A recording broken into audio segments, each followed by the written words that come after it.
Well, now we know that David Grush has firsthand evidence of UFOs in U.S. custody. What about Lou Elizondo, though? Has he seen a UFO? Well, there's some evidence to suggest that maybe he has. We have that and a lot more to talk about today, so get in here. This is Jack with the Cosmic Road. I talk about UFOs and the paranormal. Please hit like and subscribe and let me know what you think in the comments below. Okay, this is per Joe Murgia, an excerpt from his blog. He does transcripts sometimes with interviews, and I love it. My hat's off to Joe Murgia, UFO Joe, for those awesome transcripts. But he says, this is a quote from Stephen Greer, the lovely Dr. Stephen Greer. I have a lot of issues with Stephen, but I do listen to what he has to say. And this is a quote that I've previously covered, but in light of this new evidence about David Grush, let's go over it again. Daniel Sheehan has also shared, this is per Greer. Daniel Sheehan has also shared, and this is even more explosive, that Lou Elizondo has informed him that he in fact has been in a facility where an actual ET vehicle was stored. Now, why is that important? Because he's all over the news saying we don't know what these are. Well, of course, Greer is going to take that comment and run it in an anti-Lou direction. Of course. But yeah, it's so intriguing that Lou may have actually been to one of these facilities. David Grush says he was actually, that Grush was actually read into a UFO program. And it may be because of that he was able to get this firsthand evidence. He was actually a witness to UFO technology in the hands of the U.S. government.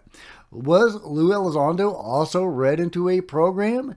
Obviously we don't know, but it does, I wouldn't be at all surprised if he was, or at least if he had seen firsthand evidence of UFOs. But let me know what you guys think. In other news, are UFOs here for the whales? I love it. It's a fun story. The Navy has recently released some range fowler reports, and I've already gone over one of them with you guys. But this is interesting in light of a new article shared by George Knapp, talking about how UFOs are hovering over whales. What? Range fowler appeared stationary. This is a contact. It appeared stationary, received contact, redacted, ran an intercept on the object. Pilot saw it first time, then conducted a second pass. Pilot saw second time, the next on third pass. Both pilot and the weapons systems officer saw stable contact, but was stationary. But redacted. Aircrew scanned the surface of water underneath object and discovered a pod of whales. Matched the description of redacted range fowler from redacted. So there you go. A stationary UFO hovering over a pod of whales. What do you think that means? And it's really interesting in light of this tweet from George Knapp.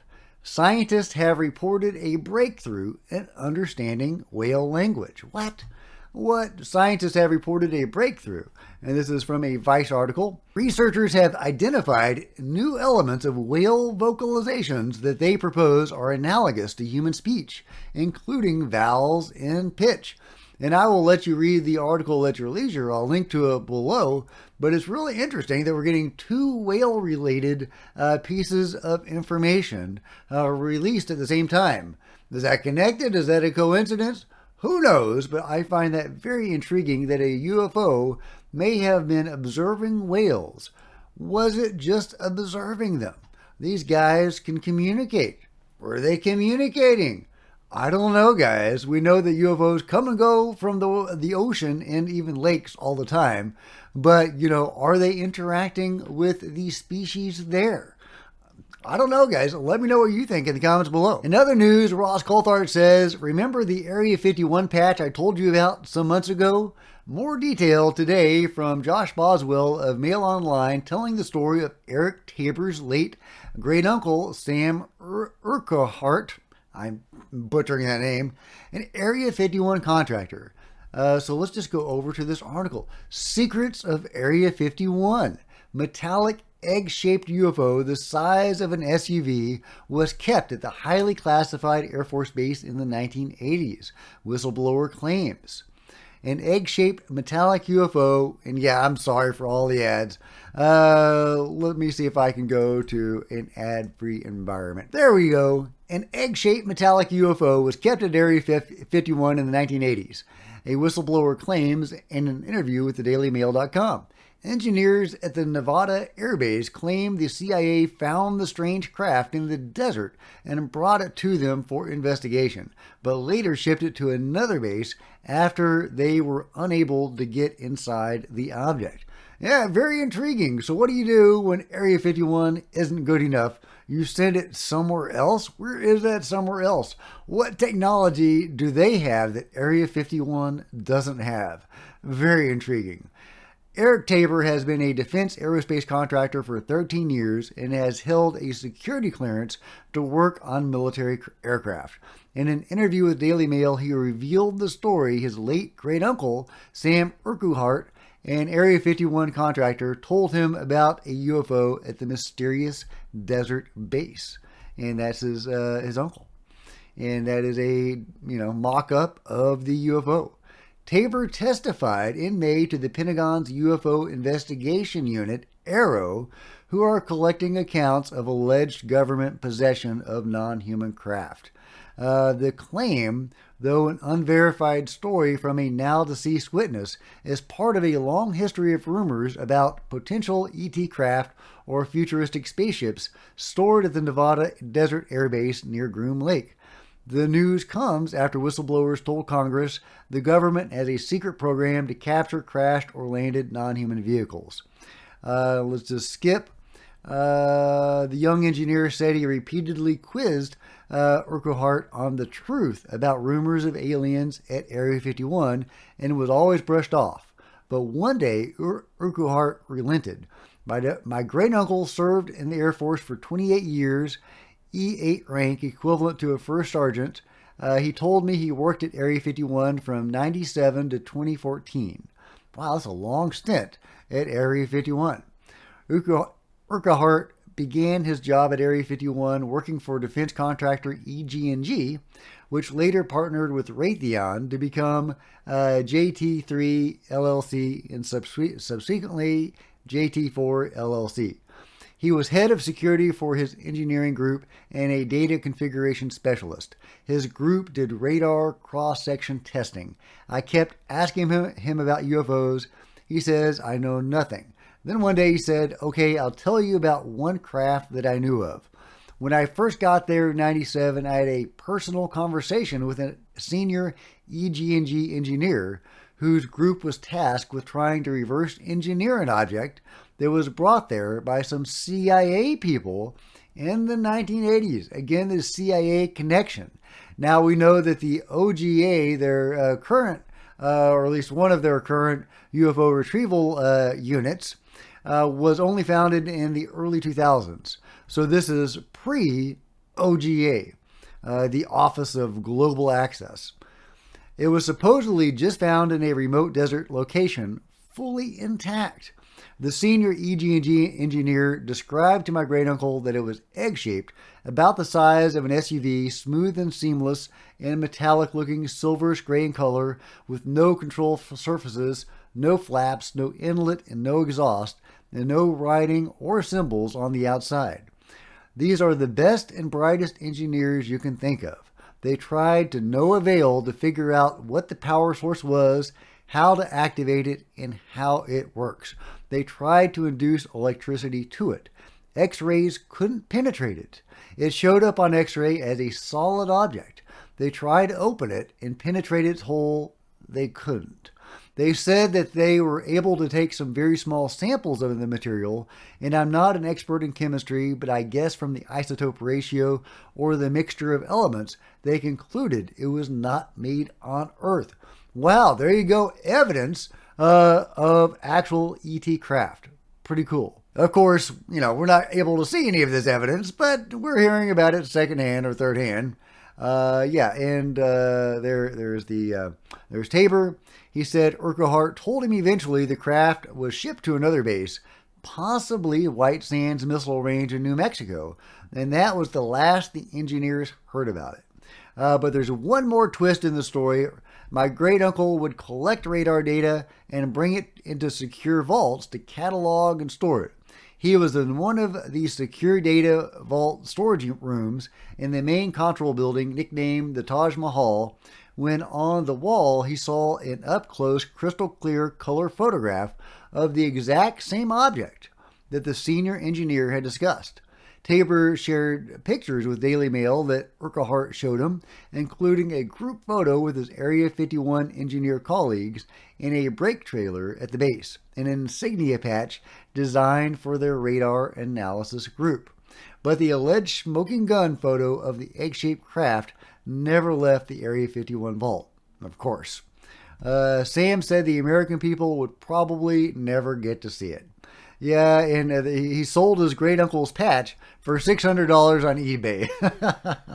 But he regrets it now. And here's the patch. So there you go. One more Area 51 story about a UFO at Area 51. Where did it go after that? White Sands? We don't know. But it's really intriguing that there's technology out there better than they have at Area 51. Or, different techniques. I don't know, guys, but they couldn't crack it at Area 51, and they thought they might have a better chance somewhere else.